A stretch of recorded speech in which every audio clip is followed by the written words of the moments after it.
Something that can be very frustrating both for clients and installers is when something you wrapped, in this case with interior film, gets damaged. So the client calls up and says, "Oh, it just got damaged. How can we fix it?" Well, with this quick tip video, you're going to see how to do it pretty darn quickly without having to replace the entire panel, which is a big cost saving, not only for the client, but also time-wise. So right now, always with interior films, you want to save scraps because interior films often have patterns that repeat.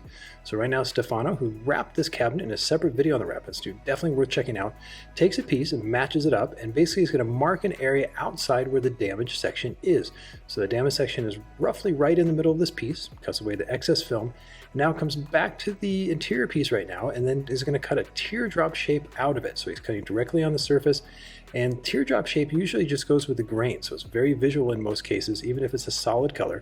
So basically he cuts that piece out, and now he's going to take the liner off the piece that matches in this overlay piece now right now, and he kind of lines it up. It's just kind of like digital film where you're kind of registering lines or images.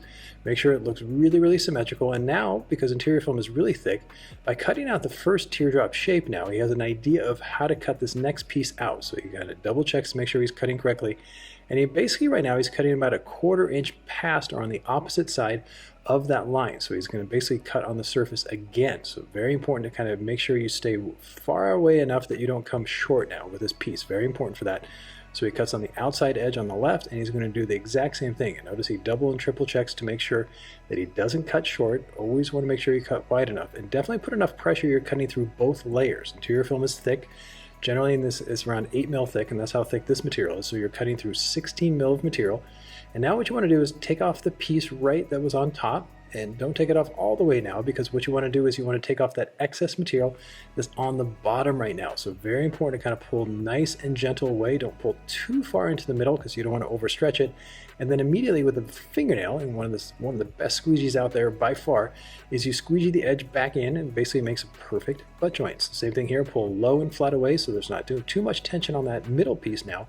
And then again, same thing with the fingernail, make sure the material butt joints perfect right now, and then work towards the top.